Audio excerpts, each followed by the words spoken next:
नमस्कार, मैं चंदन कुमार और आप देख रहे हैं अपना पसंदीदा चैनल अंगवानी। साथियों, इस वीडियो में हम बात करेंगे हरियाणा के उन 18,000 ग्रुप डी कर्मचारियों की जिनकी नियुक्ति 2018 के विज्ञापन पर 2019 में हुई थी पूरे राज्य में। तो 2019 में जब उनकी नियुक्ति हो गई 18,000 ग्रुप डी के लोगों को, उनको 2020 में एक जो सारे जो कैडर थे, जो उनका कैडर था, सबको मर्ज कर दिया गया, जिससे उनकी सीनियरिटी प्रभावित हो गई। हरियाणा में ऐसा हुआ करता था, मान लीजिए ग्रुप डी के आप हैं तो आप किसी डिपार्टमेंट में हैं या फिर फील्ड में हैं तो आपकी एक अलग से सीनियरिटी होती थी। लेकिन जब मर्ज कर दिया गया तो आप जो है पूरे 18,000 में आपकी सीनियरिटी काउंट होने लगी, जिसके कारण जो है तमाम लोगों की, जो लोग कहीं पे टॉप 10 में आते थे, वो जो 18,000 में, सोचिए कहाँ चले गए होंगे। तो इन सब के कारण जो है जब ये फरात, ये लोगों ने कोर्ट का दरवाजा खटखटा और कोर्ट में अब जाकर जो उन्हें सफलता मिली है लड़ाई में। और उस कोर्ट में इस लड़ाई को लड़ रहे थे और वकील साहब हमारे साथ जुड़े हुए हैं, अंकुर सिदर जी। अंकुर जी, बहुत स्वागत है आपका अंगवानी पर। Thank you sir. ये क्या मामला था? ये हरियाणा के क्योंकि हम लोगों ने तो जो पता चला ठीक है, लेकिन हमने कहा कि आप खुद जब इस केस को लड़े हैं तो आपसे बेहतर होगा, आपसे क्लैरिटी भी मिल जाएगी लोग आखिर क्या फैसला सुनवाई में हुआ और क्या फैसला कोर्ट ने दिया है इस पर। जी अंकुर जी, बताएं जरा। देखिए, ये जो कैंडिडेट्स हैं ये ग्रुप डी एम्प्लॉइज थे। डिफरेंट डिपार्टमेंट्स में इनकी अपॉइंटमेंट हुई थी 2019 में, जनवरी 2019 में। उसके बाद 2020 में इनको मर्ज करके कॉमन कार्डर इंट्रोड्यूस किया गवर्नमेंट ने, जिसमें जो मल्टीपल डिपार्टमेंट्स से, कोई भी चीफ सेक्रेटरी ऑफिस है, कोई फाइनेंशियल कमिश्नर रेवेन्यू ऑफिस है, अदरवाइज हेड ऑफिस है कुछ पंचकुला के, या एनिमल हस्बेंड्री के डिपार्टमेंट है, तो उनके जो कार्डर मर्ज करके इन्होंने कॉमन कार्डर इंट्रोड्यूस किया पीछे की डेट से, जहां से इनकी नियुक्ति हुई थी अपॉइंटमेंट डेट से इनका रेट्रोस्पेक्टिवली इनको कॉमन कार्डर इनका बना दिया। तो उसी कॉमन कार्डर को चैलेंज करते हुए 2022 में कुछ कैंडिडेट चीफ सेक्रेटरी ऑफिस के अप्रोच करते हैं ऑनरेबल हाई कोर्ट को। ठीक है। तो साथ उसके बाद अलग अलग डिपार्टमेंट्स के जो केसेस हैं वो भी इसमें मर्ज होते हैं। मेरे पास जो केसेस थे वो चीफ सेक्रेटरी ऑफिस से थे, फॉरेस्ट डिपार्टमेंट से और एनिमल हस्बेंड्री से केसेस थे। तो उनमें से इसमें दो टाइप के जो मैटर थे। एनिमल हस्बेंड्री डिपार्टमेंट के जो एम्प्लॉइज थे, पोस्ट थी उनकी एनिमल अटेंडेंट।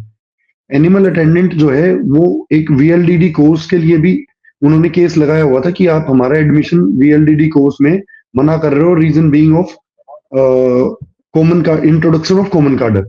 तो जैसे ही कॉमन कार्डर इंट्रोड्यूस होता है तो डिपार्टमेंट जो है उनको एनिमल अटेंडेंट यानी एनिमल हस्बेंड्री का एम्प्लॉय ना मान के ह्यूमन रिसोर्स डिपार्टमेंट का एम्प्लॉय मान रहा था, और उनको वीएलडीडी कोर्स में लोआस यूनिवर्सिटी है हिसार में, वो उनको एडमिशन नहीं दे रही थी। तो उन कैंडिडेट्स ने जो ये केस लगाया हुआ था, उन कैंडिडेट्स का भी ये केस साथ में अलाउ हुआ और उनको ऑनरेबल कोर्ट ने डायरेक्शन दी है यूनिवर्सिटी को कि इनको एडमिशन दे। और साथ में जो कैंडिडेट अलग थे, जो बैच अलग था केसेस का, वो था प्रमोशन के लिए। तो कॉमन कार्डर से जो प्रमोशन होना था वो उनका अभी तक हो नहीं रहा था। इवन जो एलिजिबिलिटी बनती है वो 5 साल के बाद बनती है, और इन बच्चों को जो कैंडिडेट्स थे इनको 7 साल हो चुके हैं। 2019 से लेके आज इनके 2026 में 7 साल इनके पूरे हो चुके हैं, तब भी इनको कोई भी प्रमोशन डिपार्टमेंट प्रमोशन होना था 5 साल के बाद, यानी 2019 से अगर हम उसको जोड़ें तो 2024 में इनका प्रमोशन होना था। लेकिन 2027 तक इसी ये जो मर्जर हो गया, मर्जर ऑफ कैडर हुआ, इस कैडर मर्ज के कारण इनका प्रमोशन 5 साल का 7 साल तक नहीं हो पाया, यानी अभी तक नहीं हो पाया। और इसी से अभी तक इनकी नाराज होकर वो हाई कोर्ट गए थे।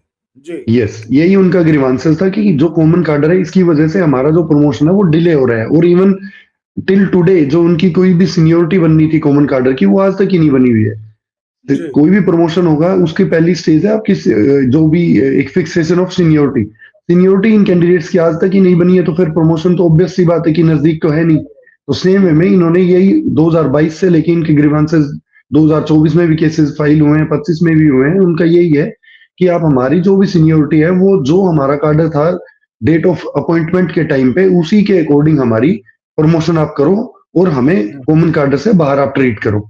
तो लास्टली जो इसकी हियरिंग हुई थी 17 मार्च को हुई थी ऑनरेबल कोर्ट के सामने, डिवीजन बेंच में ये केस था। तो वहां पे जो डिपार्टमेंट है उन्होंने लास्टली अभी 3 या 4 तारीख से ये केस इंस्ट्रक्शंस पे चल रहा था। डिपार्टमेंट का ये कहना था कि हम इस पूरी पॉलिसी को रिकंसीडर कर रहे हैं और जो भी ये कैंडिडेट है इनका जो ग्रीवांस है उसको हम रिजोल्व करने के लिए पूरी पूरी कोशिश कर रहे हैं। लास्टली फिर उनका यही ओपिनियन आया ऑनरेबल कोर्ट के सामने कि हम जो है डिपार्टमेंट इन कैंडिडेट्स को जो पिटिशनर है सिर्फ उनको आउट ऑफ कॉमन कार्डर ट्रीट करके डिपार्टमेंटल सर्विस जो रूल थे उनके उसी के अकॉर्डिंग उनको आगे प्रमोशन के लिए कंसीडर करेगा। लेकिन सिर्फ और सिर्फ पिटिशनर्स को, जिन्होंने केस फाइल किया है उनको, जिन्होंने केस फाइल नहीं किया है उनके लिए डिपार्टमेंट का ये कहना था वो कैंडिडेट्स कॉमन कार्डर में ही बने रहना चाहते हैं और कॉमन कार्डर को वो सपोर्ट कर रहे हैं। अच्छा, तो अब आप कह रहे हैं कि तो नहीं, इस पर फिर कोर्ट का क्या रुख था? कोर्ट ने फिर क्या कहा? देखिए, जैसे जो भी कोई भी ऑनरेबल कोर्ट को अप्रोच करता है, जिसको कोई किसी कैंडिडेट को कोई ग्रीवांस, तो ऑनरेबल कोर्ट को अप्रोच करता है कि हमें कॉमन कार्डर से बाहर किया जाए। तो लास्टली डिपार्टमेंट खुद ही एग्री कर रहा है कि हाँ, हम इन कैंडिडेट्स को डिपार्टमेंट यानी कॉमन कार्डर से बाहर करेंगे और डिपार्टमेंटल जो सर्विस रूल है, डिपार्टमेंटल जो उनका कार्डर था इनिशियल डेट ऑफ अपॉइंटमेंट के टाइम पे, उसी में हम इनको कंसिडर करेंगे। तो जो ग्रीवांस था पिटिशनर्स का, जो ऑनरेबल कोर्ट में अप्रोच किए हुए थे, जिन्होंने केस फाइल किया हुआ था, वो उनका ग्रीवांस जो है वो रिजोल्व हो चुका, एड्रेस हो चुका, रेड्रेसल उसका हो चुका। तो फिर उसके बाद जो है केस को डिस्पोज किया गया हुआ है एज पर द स्टेटमेंट ऑफ डिपार्टमेंट जो है उनके स्टेट काउंसिल है उनका, उनकी तरफ से।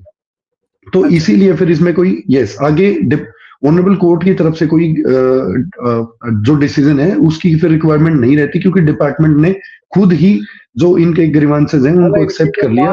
यस, जो इनकी मांग थी, जिस चीज को लेकर ये कोर्ट में गए थे, उसको चूंकि दूसरे पक्ष ने, सरकार ने, उस डिपार्टमेंट ने खुद ही मान लिया, तो अब उसमें मतलब आप कहते हैं कि इसमें ऑर्डर की कोई उस तरह की आवश्यकता नहीं है। बाकी एक फॉर्मल ऑर्डर जो है जब जारी होगा तो उस पे जो है, तो ये कितने लोग ऐसे थे जिन्होंने ये गुहार लगाई थी कि हमें इस कैडर मर्जर से बाहर करें? कोर्ट में अप्रोक्सीमेटली 200-250 कोई कैंडिडेट होंगे मल्टीपल डिपार्टमेंट्स के। एनिमल हस्बेंड्री, फॉरेस्ट है, कोई हेड ऑफिस है, हरियाणा रोडवेज है। 18,000 लोगों में से 200 करीबन लोगों ने जो है ये गुहार लगाई थी कि उनको इससे बाहर कर दे। यस, बाकी जो कैंडिडेट्स थे वो ये सोचे बैठे थे कि अगर कॉमन कार्डर टूटता है तो सबके लिए टूटेगा, या जो बेनिफिट मिलेगा वो सबको मिलेगा, नहीं मिलेगा तो सबको नहीं मिलेगा। इस टाइप की जो एक नॉर्मल एक्सपेक्टेशन होती है कैंडिडेट्स की। बट हाँ, अभी जो है काफी सारे जो कैंडिडेट हैं जो खुद कॉमन कार्डर से बाहर आना चाहते हैं वो ऑनरेबल कोर्ट को अप्रोच कर रहे हैं, उनका प्रोसेस चल रहा है। नहीं, लेकिन तो फिर ये तो एक तरह से ये हो गया ना, ऐसा फैसला होता है क्या कि सिर्फ हम उसके लिए करेंगे?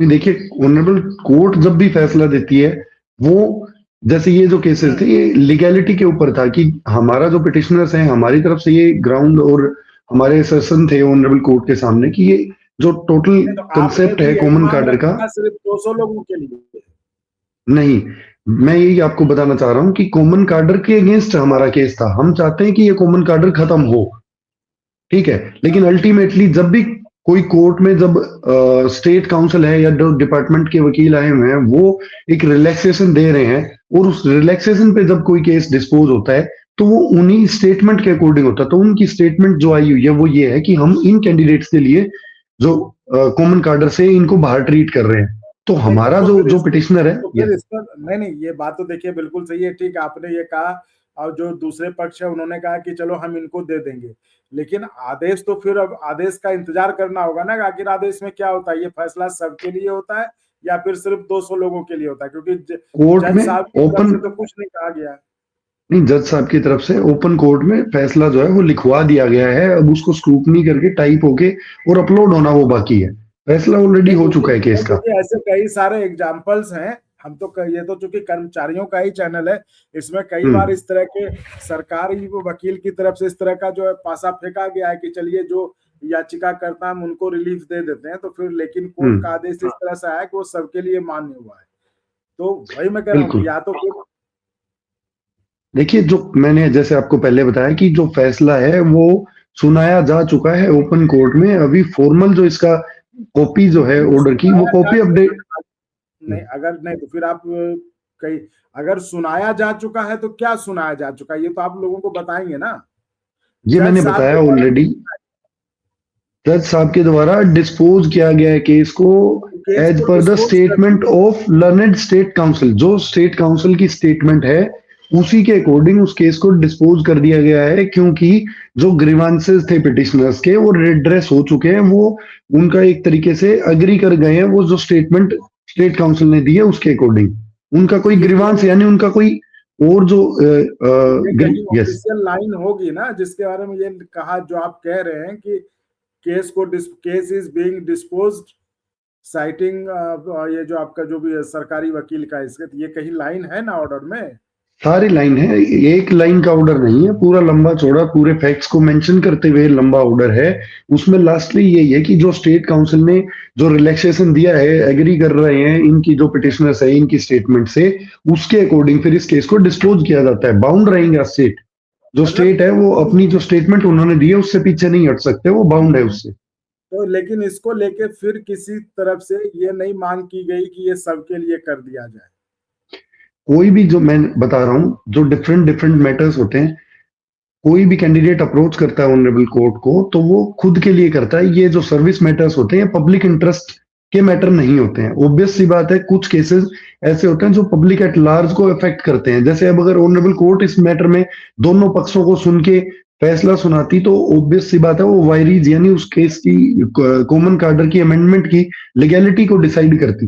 तो अगर वो होता तो उस केस में फिर कॉमन कार्डर जो है वो या तो अपहेल्ड होता पूरा, या फिर पूरा का पूरा खत्म होता। तो उस वजह से 18,000 जो कैंडिडेट है ये, और इसके बाद भी एक 2023 में भी एक रिक्रूटमेंट हुई है, उनके कैंडिडेट अफेक्ट करते। उन लोगों को पूरे की पूरे जो ये कार्डर है इसके अमेंडमेंट को बचाने के लिए जो स्टेट काउंसिल है उन्होंने पिटिशनर्स के जो ग्रीवांसेस हैं उनको सिर्फ रिजोल्व करा है और उनके लिए रिलैक्सेशन दिया है। तो लेकिन आम आम भावना क्या है, जो पूरे कैडर जो 18,000 लोग हैं उनकी जनरल फीलिंग क्या है?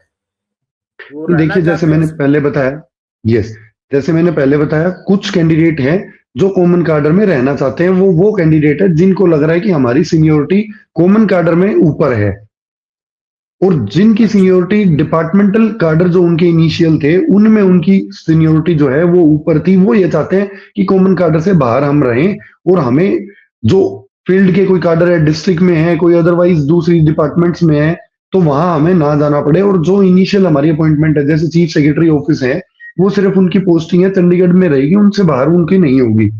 उनकी जो अच्छा, आप ये प्रमोशन कह है रहे हैं, वो भी उनकी, यस, मतलब आप ये कह रहे हैं कि जिनकी सीनियरिटी में लिस्ट में जो ऊपर चले गए वो नहीं चाहते इससे बाहर होना, और यस, जिनको नुकसान हो रहा है, जिनको लग रहा है कि वो ऊपर थे डिपार्टमेंटल कैडर में, उनको लग रहा है कि अब वो नीचे चले गए, तो वो चाहते हैं इससे बाहर निकलने के लिए, है ना? तो यस, इसलिए बिल्कुल, जो है 200 लोगों के करीबन 200 लोग थे, आप जो कह रहे हैं, कितने लोग थे? Yes, approximately 200 and 250 honourable court में सामने थे केसेस में। तो इनकी याचिका पर सरकारी वकील की तरफ से ये कहा गया, यानी सरकार की तरफ से ये कहा गया कि इनके जो ग्रीवांस है, जिसकी ये मांग कर रहे हैं, तो उस मांग को हमें पूरी करने में कोई दिक्कत नहीं है। तो उसके आधार पर जो है ये केस डिस्पोज किया गया, जैसा कि आप बता रहे हैं। हालांकि इसमें जो यस, फाइनल जो फैसला जो आता है लिखित, वो उसका इंतजार है अभी। यही है ना अंकुर जी? यस, बिल्कुल, बिल्कुल, बिल्कुल। वो कब तक आ जाने की उम्मीद है?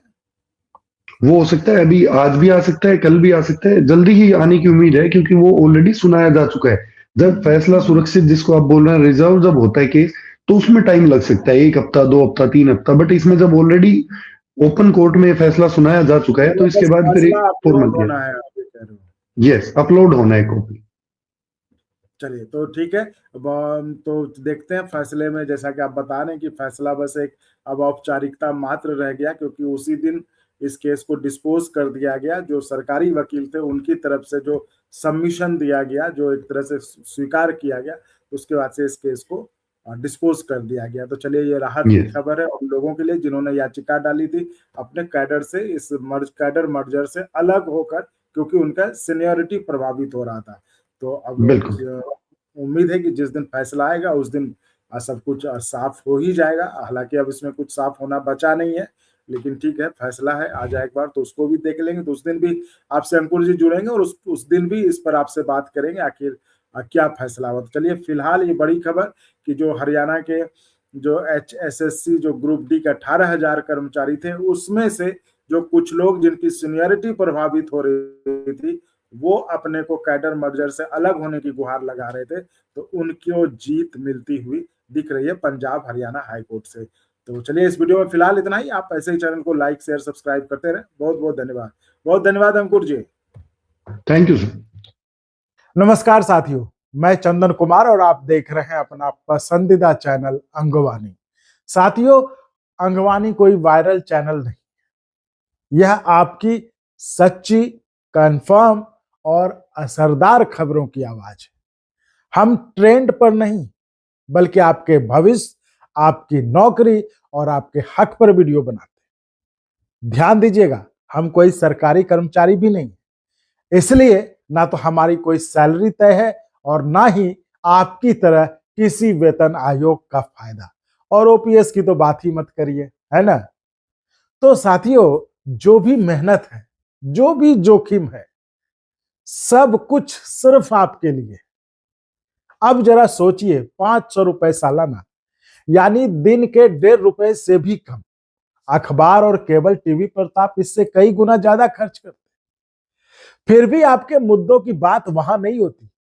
आपकी नौकरी, आपके हक, आपकी आवाज, आपका ओपीएस, आपका पेंशन अगर कहीं मजबूती से उठती है तो वो इसी अंगवानी पर उठती है। याद रखिए, साल के सिर्फ 500 रुपए में आप चैनल नहीं बल्कि अपनी आवाज को मजबूती दे करते हैं। तो अंगवानी का क्यूआर कोड स्कैन करिए और आप तक कंफर्म और ऑथेंटिक खबर पहुंचाने की लड़ाई में हमारा साथ दीजिए। आपका साथ, अंगवानी की ताकत।